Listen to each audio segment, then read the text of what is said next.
Have you ever seen a child react like this? Hey, no, give me the iPad. After a phone or tablet was taken away from them? What? What's gonna happen? What's gonna happen? Because we just investigated this trend. Mommy, what? Mommy. Oh, not right now. Mama, will bring the iPad back later, okay? And the results are disturbing. Netfam, if this reminds you of a kid in your life right now, you definitely cannot skip this video. And the data I'm about to share with you is essential for anyone living in today's time. He's just always in his own world. He really quiet for real unless he know you. This is the dark future of iPad kids, also known as the Generation Alpha. Apparently, this 8th grade kid cannot spell a single word correctly on this list. We're talking about anyone in your family who is 13 years old or younger right now. Kids who were born at the same time as the iPad in 2010. Kids who at 8 years old already had their first phone.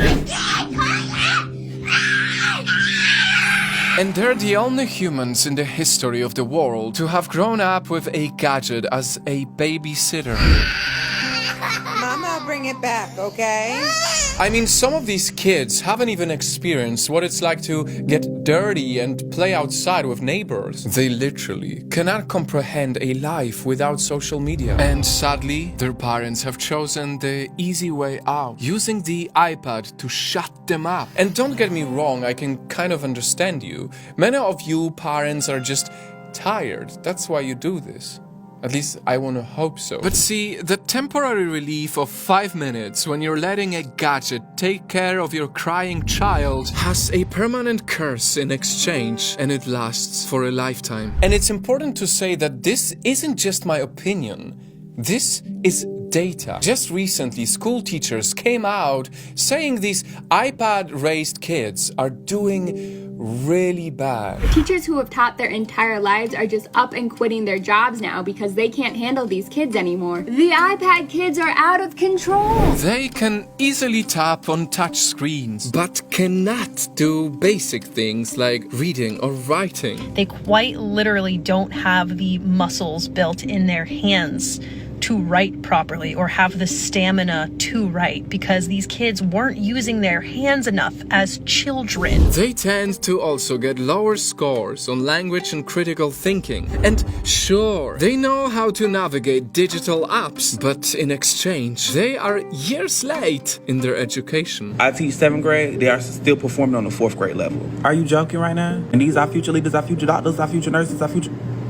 Please. And because many of them were pretty much raised by an emotionless gadget that doesn't care about them, they're growing up to be, well, the same way. Having to teach and work with you guys as children has been the most traumatic experience of my life. They don't respect any authority. You ask them, can you stand in your designated spot? They're telling you no and shut up. They're throwing things at each other. For more data, if your child is getting more than 2 hours of screen time daily, a long-term study has showed that they are likely to have emotional, social, and attention problems. Kids cannot read. They cannot write. They are ill-mannered. Since looking at the screen for a long time limits children's ability to read faces, they get a harder time learning social skills and even empathy. Which leads to kids who might act like this.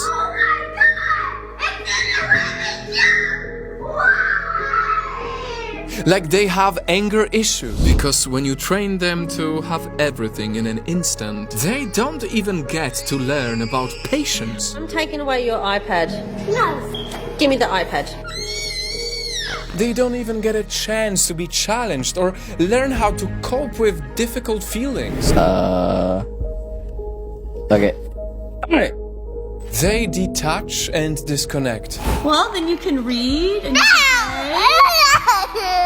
And it is so heartbreaking that all of this wrong exposure is happening at such a crucial age. Because, for even more data, at the early age of 5. Up to 90% of a child's brain has already developed, meaning whatever their brain learns within this period will lay the foundation of how they will be as an adult. Look, there's your books down there. You wanna read a book with Dad? You want an iPad? And guys, the reason why this is so urgent is because when it's too late to catch up on all these things because your child or your sibling or whoever was too busy only watching the screen, scientifically, it might be too late to revive them later on in their life. But I take a closer look and she's playing a YouTube short and the mom looks pissed, like she is totally out of it. Only time will tell how bad it could get. But given the alarming data in 2017 that nearly 80% of children have access to a tablet and that 1 out of 4 preschool-age kids has a digital device, we might be raising an entire generation of future adults who will not know how to innovate because they rarely played with toys that sparked their imagination. They probably have no imagination because their brain hasn't actually been forced to come up with any original thought. Who are more short-sighted than ever, ironically more connected but also more lonely and likely untrusting because they have been so exposed to the nasty side of reality through their screens. I mean, do you notice how our Gen Z teens today seem to suffer way more from anxiety, depression, ADHD, dysmorphia, and all the other mental health issues? That so many parents who grew up without iPads, without iPhones, without smart devices, act as if they have no clue what to pull out if they take the iPad away. That's why it's just so ironic because Steve Jobs himself, who created the iPad, once said that he would never allow his own kids to use them. The Apple founder actually would not let his own kids play with computers. Because he himself knew he created an addictive machine that is specifically manufactured for your kids to get hooked. Yes, your kids are being targeted with overstimulation, with YouTube channels like CoComelon, using the brightest colors, flashing lights, and memorable music, all acting like stimulants in children's minds. They won't be able to resist this. They are almost hypnotized by it. And soon, like junkies who need to get their next fix, everything else to them in the real world will pale in comparison. But won't even watch the hockey game because they're too busy playing a game of hockey on the iPad instead of watching the hockey in real life. Because now that they are raised by the algorithms, they are bored by reality. Until the online world they always watch starts to blend with their real life, and they find it difficult to see the difference between both. I mean, let's be honest, I'm sure you've noticed how some kids these days already speak and act like they are in videos. And perhaps the most disturbing thing is not just what they watch, but who is watching them. If you don't guard your child enough, they can encounter evil channels on YouTube or TikTok that fool kids with twisted versions of cartoons. On the left of the screen, there's the real episode of Peppa Pig, and on the right, that fake that you're talking about, fear, torturous appearance. If you post your kid's face on social media, it can be free for any creep to view and download. And if you don't monitor what music or shows they consume, they will start idolizing questionable people, normalizing horrible things way too soon. You guys' daughters are twerking at 5. 5!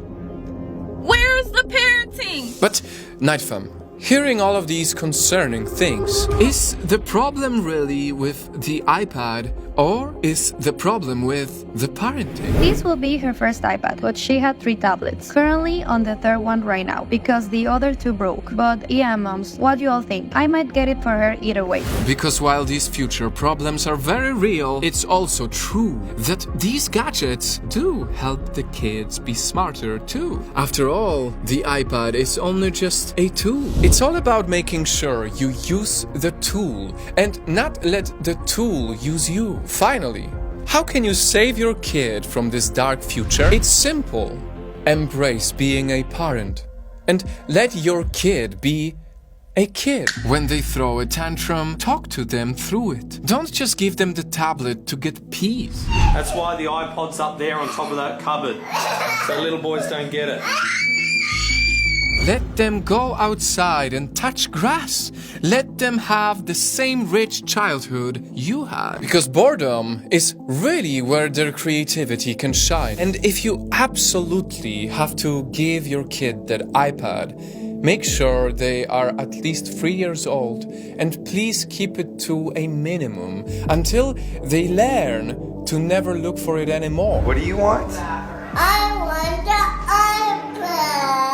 I told you can't have it. Until they finally realize that real life and real experiences will always be way more special. I need everybody else in my generation to promise that we are not going to raise iPad children. Please. Night fam, with an open heart and genuine interest to make this world a better place, please share this video with your friends and family. If you believe that iPad kids deserve a better future. And if we care enough to make this come true, we should start by giving them a better childhood.